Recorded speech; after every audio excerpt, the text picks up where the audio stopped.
எடுக்கலாம். அதனால் திமுக அரசில் இருக்கிறாங்க, இதையெல்லாம் பார்த்து கொண்டிருக்கின்றார்கள். எல்லா சமுதாயத்திற்கும் நியாயம் வேண்டும் என்று பாரதிய ஜனதா கட்சி விரும்புகின்றோம். பாட்டாளி மக்கள் கட்சியினுடைய நிறுவன தலைவர் அவர்களும் இன்றைய தலைவர் அண்ணன் அன்புமணி ராமதாஸ் அவர்களும் கேட்பதில் எந்த தவறும் இல்லை. விகிதாச்சார அடிப்படையில் இருக்க வேண்டும் என்று நாங்கள் விரும்புகின்றோம். பொறுத்திருந்து பார்ப்போம். பீகாரை உதாரணமா காட்டுறாங்க சார். மாநில அரசு மக்கள் தொகை கணக்கெடுப்பு நடத்தி ஜாதி வாரியா விகிதாச்சாரம் பங்கீடு கொடுத்தா பீகார்ல கொடுத்த மாதிரியே அது செல்லுபடி ஆகாம போயிடும். மாநில அரசுக்கு அதிகாரம் பீகார்ல கொடுத்தது வந்துங்கன்னா பாரதிய ஜனதா கட்சி தடை செய்யவில்லை, மத்திய அரசு தடை செய்யல, கோர்ட்ல தடை பண்ணியிருக்கிறாங்க.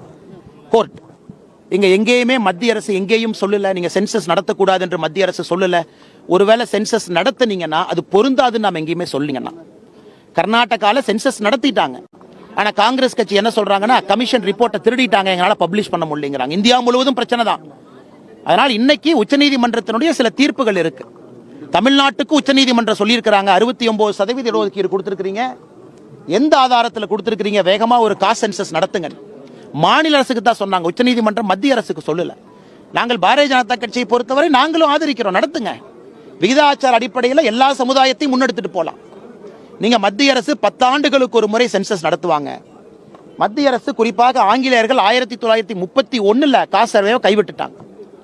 ஏன்னா நீங்க காஸ்ட் சர்வே கடைசியா யூபிஏ நடத்தி என்னாச்சுன்னு எல்லோருக்குமே தெரியும். ஒரு மத்திய அரசு ஒரு காஸ்ட் சர்வே நடத்தி காஸ்ட் சர்வேல வந்திருக்கக்கூடிய ஜாதிகள் உண்மையான ஜாதிகளை விட 150 மடங்கு அதிகம். எல்லோருக்குமே குழப்பம். ஓபிசி சமுதாயத்தை விட 100 மடங்கு மக்கள் நான் இந்த ஓபிசின்னு சொல்லியிருக்கிறாங்க. ஆனால் மத்திய அரசுடைய சர்வேவும் மாநில அரசை சார்ந்தவர்கள் இங்க இருக்கக்கூடிய ஆசிரியர் பெருமக்கள் இவங்கெல்லாம் போய் தான் சென்சஸ் எடுக்கிறாங்க. அதனால் முதலமைச்சர் அவர்கள் நீங்க சென்சஸ் நடத்துவதற்கு தடை செய்தது யாருன்னு நீங்க சொல்லணும். மத்திய அரசு எங்கே தடை பண்ணியிருக்கிறோமா? உள்துறை அமைச்சர் கீழே ரெஜிஸ்டர் ஆஃப் சென்சஸ் வர்றாங்க, பண்ணக்கூடாதுன்னு சொல்லியிருக்கிறாங்களா? இல்ல நாங்க சொன்னோமா? நாங்க அதை எதிர்க்கிறோமா? குலசேகரன் கமிஷன் 6 மாசம் என்கொயரி கொடுத்தாங்க, ஏன் முதலமைச்சர் அவர்கள் அது எக்ஸ்டென்ஷன் கொடுக்கல? 6 மாசம் தானே கேட்டாங்க, பாதி வேலையை முடிச்சிட்டாங்களே. ஏன் கர்நாடகால காங்கிரஸ் அரசு நடத்துறாங்க, அங்கே பாரதிய ஜனதா கட்சி நடத்தக்கூடாது என்று சொன்னமா? நடத்தினவங்க இன்னைக்கு தொலைஞ்சு போச்சுங்கிறாங்க. அதற்கு பொறுப்பு நாங்கள் இல்லை. அதனால் முதலமைச்சர் அவர்கள் மக்களை குழப்புவதை விட்டுவிட்டு இந்த பிரச்சனைக்கான தீர்வை நோக்கி செல்ல வேண்டும் என்று விரும்புகிறோம். ஒரே நிமிஷம் நான் தலைவா இங்க கேட்டுட்டு இங்க வர்றேன். தமிழக ஆளுநர் அமித்ஷா அவர்களை பார்த்ததுக்கு தமிழ்நாடு சார்ந்த பாதுகாப்பு விவகாரங்கள் தொடர்பாக பேசியதா தன்னுடைய ட்விட்டர் பக்கத்தில் போட்டிருக்கிறாரு. எப்பொழுதும் சந்தித்ததுதான் போடுவாங்க, இந்த வாட்டி அதை அடையாளப்படுத்திருக்காங்க. தமிழ்நாட்டில் பாதுகாப்பு சிக்கல்கள் அதிகரிச்சிருக்கு பாக்குறீங்களா? அது கூடுதல் கவனம் பெற வேண்டுமா? ஆனால் நீங்கள் இன்னைக்கு பார்த்துருப்பீங்க, இந்தியாவை பொறுத்தவரை நேற்று புதிய ஆளுநர்களை மத்திய அரசு நியமனம் செஞ்சிருக்கிறாங்க.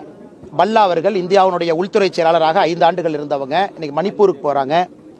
வி.கே. சிங் அவர்கள் முன்னாள் ராணுவ தளபதி அமைச்சராக இருந்தவங்க மிசோராமுக்கு போறாங்க.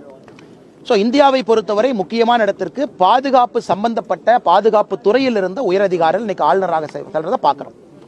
தமிழ்நாட்டுக்கும் அதே போல டெபுட்டி NSAவாக ஐபியில் நீண்ட காலம் பணியில் இருந்த ஆளுநர் RN ரவி அவர்கள் இங்க வந்திருக்கிறாங்க. நிச்சயமா 35 ஆண்டுகள் காவல்துறையில் இருந்திருக்கிறாங்க, ஐபியில் இருந்திருக்கிறாங்க. அவருடைய பார்வை கொஞ்சம் வித்தியாசமா இருக்கும். Is not a political governor, ஒரு அரசியல்வாதியாக இருந்து ஆளுநராக வரல, இஸ் அ டெக்னிக்கல் எக்ஸ்பர்ட்.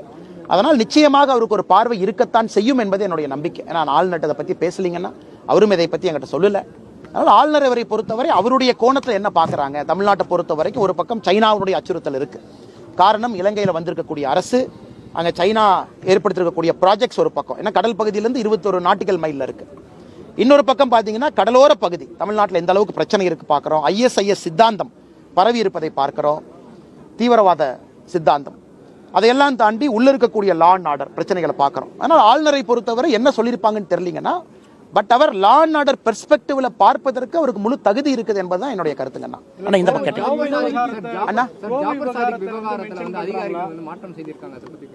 அண்ணா இது நிறைய மர்ம முடிச்சுகளுங்கண்ணா. நீதிபதி அவர்கள் ஒருவர் நான் விசாரிக்க மாட்டேன் என்று வெளியே போயிருக்கிறாங்க. அந்த வழக்கில் இருந்த அதிகாரிகள் இன்னைக்கு மாற்றம் செய்யப்பட்டிருக்கின்றார்கள். அதை விசாரித்த ஒரு அதிகாரி கைது செய்யப்பட்டு சிறையில் இருக்காங்க. அதுவும் அண்ணனுக்கு தெரியும் நினைக்கிறேன். அதனால ஏகப்பட்ட மர்ம முடிச்சுக்கள். அதனால் இது மாநில அரசு இங்க இருக்கக்கூடிய சட்டம் ஒழுங்கு கையில் இருக்கக்கூடிய டிஜிபி அவர்கள் பத்திரிகையாளர் சந்திப்பு நடத்தணும். ஏன்னா ஒரு நாளுமே இந்த அரசு ஜாஃபர் சாதிக் கேஸை பொறுத்தவரை அரசின் மீது சந்தேகம் வலுவடைந்து கொண்டே இருக்கிறது. அதனால் டிஜிபி அவர்கள் ஒரு பத்திரிகையாளர் சந்திப்பு நடந்து என்ன நடக்குதுன்னு அவர் முதல்ல சொல்லிட்டுங்கண்ணா. டிரான்ஸ்ஃபர் பண்றாங்கன்னா ஏன் பண்றாங்க? சம்பந்தப்பட்ட அதிகாரி ஒருத்தர் சிறையில் இருக்காரு இன்னைக்கு, ஒரு சப் இன்ஸ்பெக்டர், ஏன் இருக்கிறாங்க?